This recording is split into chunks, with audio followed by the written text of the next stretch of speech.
Good evening and welcome to another episode of Poetic Just Us. I'm your host, Tara, and we are sponsored by the NAACP Chicago Westside branch. Tonight we have a very special guest. Miss Danielle Wallace is here with us. Yes. And it's a privilege to be here. I remember maybe a few months ago, I met Danielle at this networking event, and I just knew I had to have her here with us today to bless us, y'all, with her presence. So let's get into who Danielle is and just, learn a little bit more about her. All right. Thank you for that intro. She's super awesome, y'all. She's super awesome. Oh, stop. This is Danielle Wallace. She is a prevention educator at the agency Between Friends. That's a teen dating violence education agency. But first, let's get to know her a little bit better. So Miss Wallace is an amazing up-and-coming educator. She attended Columbia College, Chicago, where she graduated with a Bachelor of Arts in Cultural Studies with a minor in Black World Studies. Her passions include youth education, the performing arts, and community building. She currently works at Between Friends as a prevention educator. Yes. So I just knew, again, meeting Danielle, her spirit, I connected with. I am an educator. I'm also into the community and performing arts. I was like, you know what, right away, we got to have her. But can you talk to us more about your role as a prevention educator in your agency, Between Friends? Yes, absolutely. So Between Friends, to start with, it is a domestic violence agency located on the north side of Chicago. It was founded in 1986 by a group of volunteers and friends who initially just wanted to raise money about the issue. They didn't provide services. They didn't provide as much as we had. They just saw an issue and they said we just want to help people financially. Yeah. But by the time the 90s came around, we just became a full-fledged agency that offers hotline services, resources for the youth, and just anybody who comes into our office. We are not a shelter, but we like to think of ourselves as that buffer between somebody who just found out they may be in a interesting situation, somebody who's fleeing, and just somebody who wants to talk. So, Absolutely. yes. Absolutely. I think just constantly bringing awareness about the topic of domestic violence, because it's still stigmatized. Yes, and a lot absolutely. of people don't know if they are in a domestic violent situation or they're in an abusive relationship. So it's definitely good to know what are some signs, what are some things that may not be normal that you think have been normalized for you. Right. So we're going to go into Between Friends, their mission statement. You're going to read that and discuss more about that? Yes. So Between Friends, our mission is just dedicated to breaking the cycle of domestic violence and building up the community free of abuse. So we like to keep it short and sweet. There are different ways that we do that. And like I said, our 24-hour crisis line is our main way that we like to provide resources to people. And from 9 to 5, you will reach somebody at the Between Friends office here for legal advice, counseling, or just someone who if you need to talk to them. Yes. Also, we have actual legal assistance at the Rolling Meadows Courthouse and various other courthouses because we know that sometimes there needs to be higher authorities that get involved when you are in a domestic violent relationships. And also, we offer education to adults and as well as youth. So when it comes to the youth side, that is the side I'm most familiar with because that is who I am with every day in the field. We offer prevention education because we believe that if we start early talking about these issues, there'll be less clients in the office later on. Absolutely. I truly believe that, and I think that just the earlier the better, because in order to break a cycle, you first have to be introduced to another way. So if you grow up thinking, well, this is what's normal for me, and this is what I see every day, you're going to start to internalize that. But if you're introduced to a different way or a new system, that's when you're really able to reach and make that impact. So I think it's great that we are starting with young people, but also as well, reach out to adults. It may be harder to relearn certain things because you're an adult, because you're established already. Intervention is always harder than prevention. Right, and that's how we feel. So that's why we put so much emphasis on youth education and youth prevention, and even with parents, how to talk to your children about these issues, right? Because we truly believe it'll be way easier than intervening. This is not to say we are not here to help intervene, but we do believe that prevention is easier than intervening. Absolutely. So basically, I kind of talked about this a little bit, but I am a prevention educator there. I started off as an intern. Prevention educators are mainly responsible for planning and facilitating teen dating violence prevention programming. We work with youth from CPS, Chicago Public Schools, and community settings, and prevention educators work in the REACH, which is called the REACH Department, which stands for Relationship Education, A Choice for Hope. This is the department that strictly prioritizes the education for youth and the adults that work with them. Yeah, so we're going to leave that up a little bit so we all can let that sit. And again, this is Between Friends, an agency here in Chicago. Yes. Read it. Oh. All right. Again, we are just bringing awareness. As you said, prevention is better than intervention. Is that did I get that right? Yes. Prevention is always easier. It's easier. There we go. Not better. It's easier. Yes. And I think that, again, the more we talk about these type of issues, the less prone we are from just hiding from them. Yes. And just bringing light on that. Absolutely. Listeners at home, those who are streaming online, you are welcome to tune in now on the conversation at 312-738-1060. Our number's at the bottom again, 312-738-1060. And chime in. How do you feel about this conversation? Do you have some personal accounts? Do you have someone who needs to hear this? If so, tune them in. Let them know that there are resources out there and that there are people who are there wanting to help.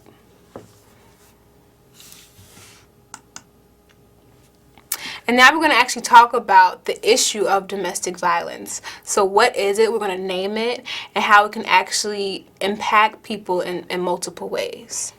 Yes. So part of the problem when it comes to domestic violence is a lot of people actually don't know what it is. So domestic violence is a pattern of abusive behavior that happens in romantic and familial relationships.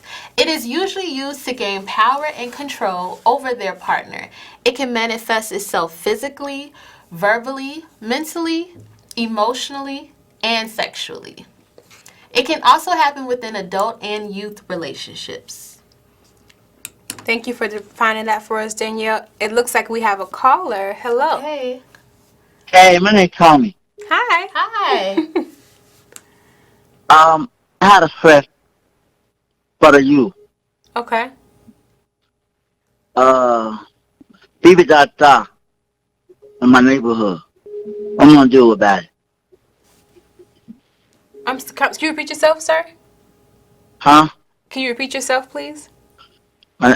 Everybody that thought in my neighborhood, I'm gonna youth people in my neighborhood. Yes. What am I gonna do about it?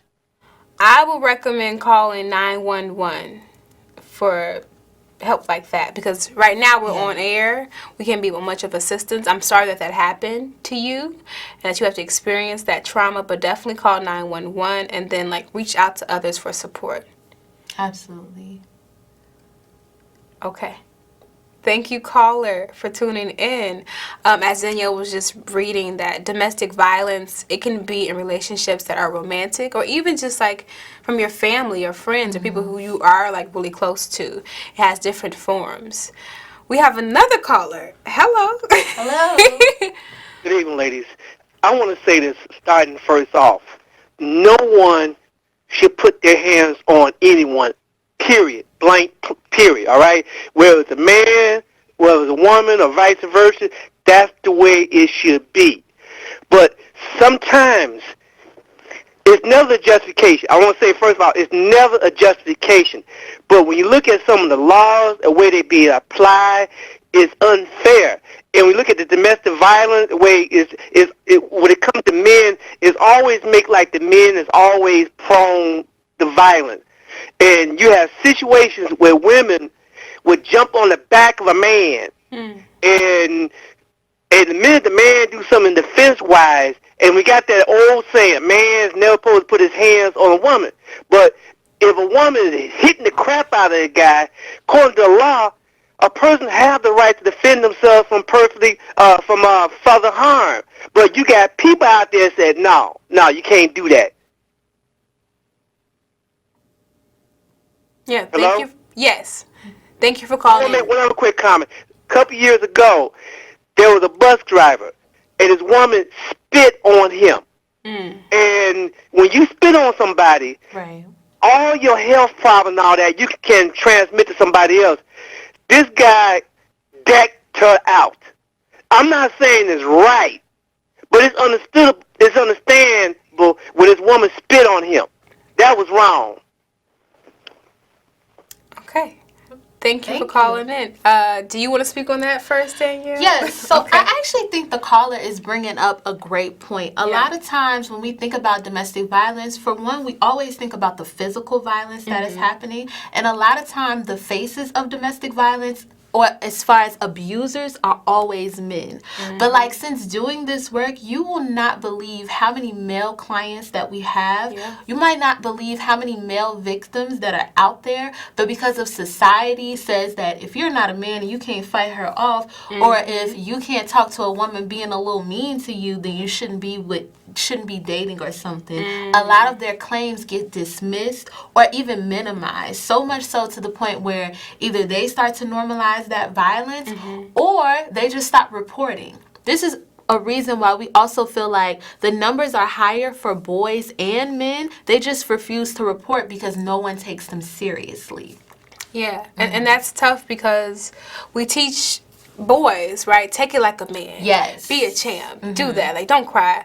I remember this is really adorable video of this black boy and his father at the doctor's office. And he gets a shot. And the little boy is probably about maybe 4 or 5. And he starts crying. And his father's like, no, don't cry. Don't cry. You got this. You a man. Be a man. And, like, it's adorable to see. Right. But it's like, if we internalize this, teaching this 4 or 5-year-old boy that, hey, when you feel pain, don't cry, you're going to grow up having a lot of things just harbored inside of you. Yes. Like abuse, like pain. So we can't just tell black men, black boys that, hey, just suffer in silence, because that can really, like, deteriorate your spirit. Yes. And I think it's also important to understand that what makes us human are our emotions, are our experiences. So if we're setting aside a group of humans, regardless if they're men, regardless if they're black men or minority men, we still need to respect their experiences and what they're feeling at that time, even if it's not just anger or content. Absolutely. Absolutely. And I think, so I had a similar conversation to what the previous caller just mentioned about self-defense and what does that look like. Right. One of my students, I teach at a high school, he's about 14, 15. He was like, Miss Levy, Chris Brown is a legend. He's a legend. He could be the next Michael Jackson. I said, okay. I said, he's a very talented young man. I don't really rock with him like that on a personal note. But he is a talented man. He said, why? Because he hit Rihanna? Is that why? I said, well, it's partially the reason, yes. It's partially the reason why. And that's a major reason why. He said, well, but you see what did you see what he did to her? And, like, we have this debate, like, in the hallway about whether or not should he, like, get a pass for doing what he did to Rihanna because he was antagonizing her. Like, I don't know how I feel about that. I still am, like, anti-men putting their hands on women. I don't condone it. If you feel like you are being under attack as a man, I feel like as a man, you should step up and say, you know what, this is not for me. I need to remove myself from this situation, instead of going to that term of just beating her or putting your hands on her. So when he said that, but she did something too. Like, is she in the wrong too? Like, it's just like neither party is correct. Right. But the situation itself is just a toxic situation. It's just something I just can't support. And I have to agree with you on that. Because at the end of the day, even if it's self-defense or not, a lot of times in toxic relationships, the violence never stops. Right. So nobody is right, even if it's both partners putting their hands on each other. But you fall into this cycle of just fighting constantly, Absolutely. arguing constantly, belittling each other constantly. And at the end of the day, you shouldn't be in a relationship like that. Yes. Yes. And like, again, I just think that pouring into young people is critical. Absolutely. Because they are so impressionable. They just soak in what they see. If they see that Chris Brown is beating on Rihanna and Rihanna fighting on him, it's okay because they're celebrities and they're popular. That we can do it too. It's okay. And it's not. It's not. Like, we have these really powerful people on these platforms, and I'm not sure if they know their impact on these young minds. So it's definitely important that we teach, like, there is a more positive way of being in a relationship. Yes. And it starts with self-love. I always preach self-love. Absolutely. I always preach. Because, like, I would talk to some of my students. I'm like, do you even like who you talking to right now? Are you just talking to somebody just for the sake of, like, not being by yourself? And if you are, then that's the issue. Because you're saying that you are not comfortable with who you are right now. Right. Your full self. So you're just going to be with somebody else just because being alone isn't for you. Yeah, I agree. I think also, like, we tell kids, like, you have to have love first. We tell adults that, but we have to also take into account that some people were never shown healthy love. So how can they show themselves healthy love too? So that's why when talking about domestic violence, we also we can't judge at all. We don't know where everyone's starting point is at, because you'll find that a lot of people who get into unhealthy and even abusive relationships have seen violence in their homes, have had a lot of violence happen to them as well. That is true. Yes. That is true. And that's a push for me, that not always coming and saying, well, don't you know better? But maybe they know of a certain way that's different from my own background. And I can't judge for that. So you're absolutely right. So, now that we heard domestic violence, there is, when it comes to teen violence, there are some differences, but there are also, like, some similarities as well. So, a lot of times, people don't take teen dating violence seriously, but the way it manifests is just like dating violence that happens with adults. Physically, verbal, emotional, and mental, and sexual. So, the way it manifests physically is usually in teens and in regular adults as well. You'll see hitting happening, throwing things, and throwing always throws people off because they're like, well, what if it didn't hit you and I threw it at me? Well, was it intended to hit you? Right. Then that means it's physical. We have pushing, grabbing, even strangling, and stalking through text and in person, right? So verbally, that is when you hear those intense and constant arguments, okay? That also means that even if your partner is mad, instead of talking it out, they start to name call you. They may threaten your life, and even you may experience lots of put downs, like you're never going to do anything. I don't know why you're even trying, things like that. Yes. Emotional and physical all the time goes hand in hand. So emotional and mental abuse happens with manipulation, right? Manipulation with ultimatums. If you don't do this, then you might as well do this, or I don't want to be with you, right? Isolation is a big one because isolation is also one of the first signs of an unhealthy relationship. Not being able to go anywhere without a partner, jealousy, excessive jealousy, humiliation, treating you like you are incapable of things, and just downright controlling behavior.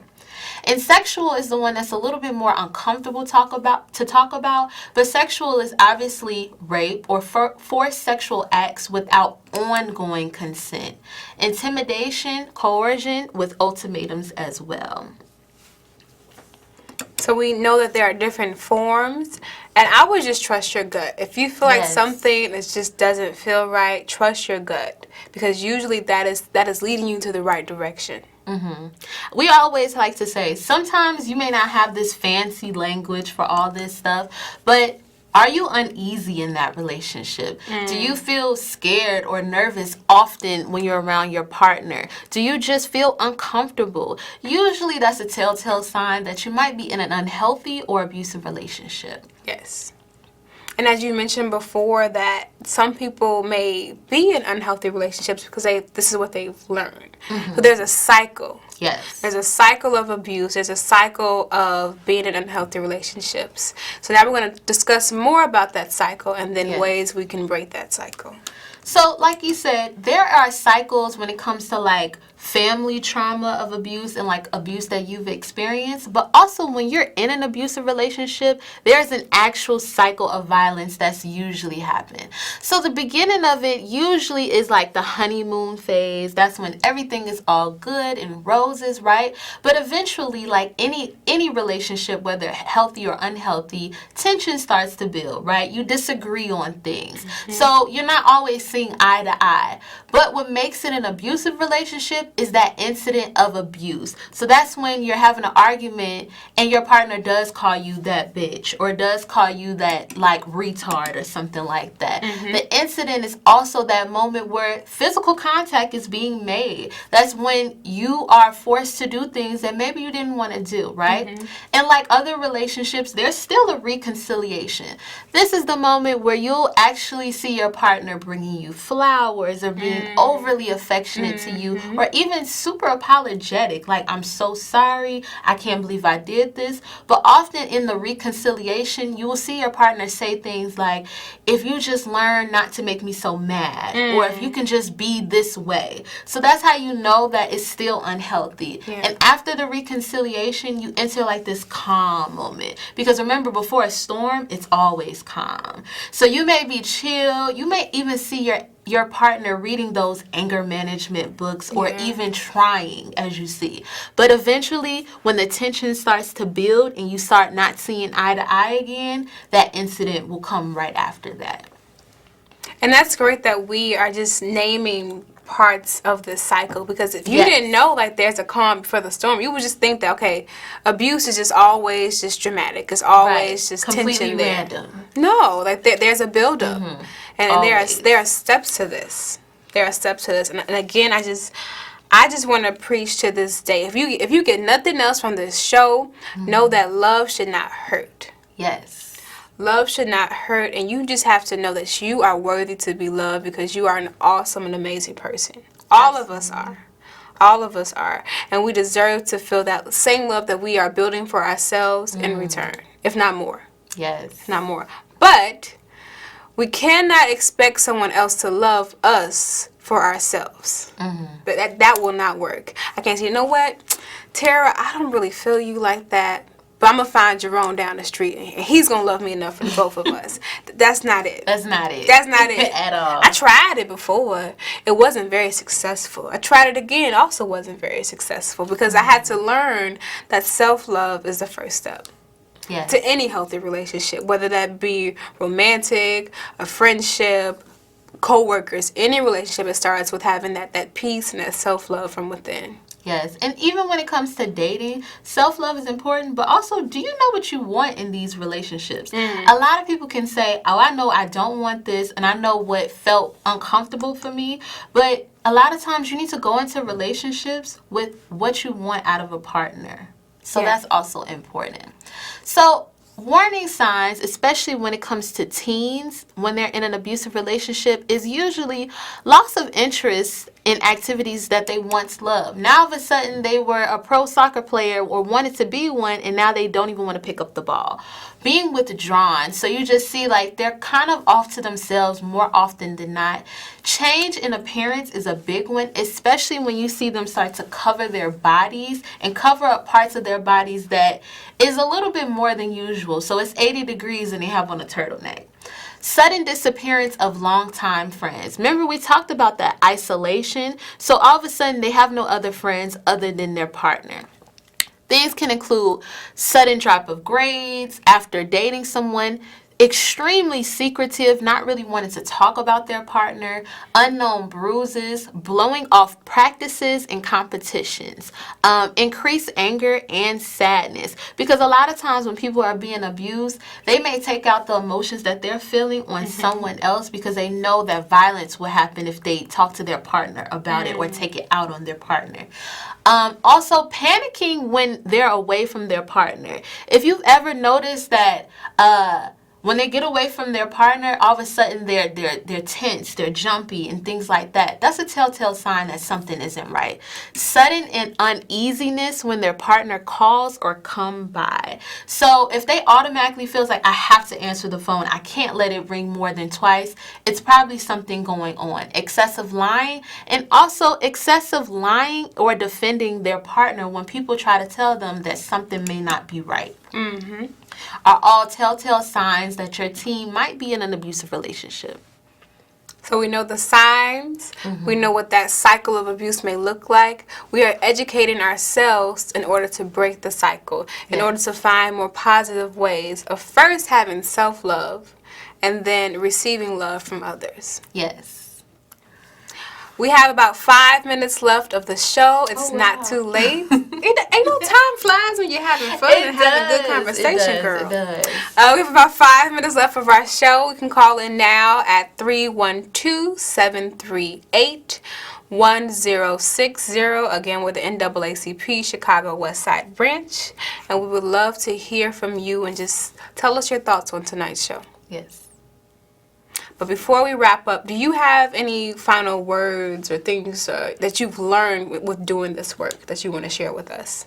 So one of the most important things that I've learned is to always lead with love, understanding, and empathy. That's the most important thing, because I think even when I got into this work, even after doing 40-hour training, I was still like that judgmental voice, or like, well, why can't they just get away, or why won't they just listen to my advice, right? But a lot of times with victims, you just have to have patience with them, because the average person, when they're in a violent relationship, takes 7 to 12 times to leave. So they may leave once every year, but that's 7 to 12 years. So the best thing that I've learned is to just be there for them. Yes. Speak kindly into them. Celebrate their small wins, because they may not leave tomorrow, but if you notice they stood up for themselves in an argument or in conversation, that's something to celebrate as well. Absolutely.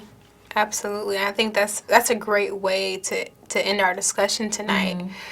Be with that person. If we know that your homegirl who you say, you know what, leave him. Right. You say it 5 times, say it 5 more, okay? Support her. Support her in her process of trying to break that cycle. If we know your homeboy, because, again, it's not just a woman that has to go through domestic violence. There are also men and boys who experience this as well. Right. Support them. Support them and encourage them. And also, go ahead. Be an encouraging person. Yes, I'm sorry. Yes, I was just going to say, also respect their journey as well. Because remember, their time is not our time. Their strength is not our strength. And the courage, we can't give them courage sometimes. They have to find it on their own. Absolutely. Yes. Thank you all for tuning in for another episode of Poetic Just Us. It has been a pleasure having you, Danielle, on our show. Thank you for having me. Thank you, girl. I told y'all I was going to love her. Thank you for coming. Thank you for being here. And remember, when we fight, we win. Yes. Have a good night. Thank you.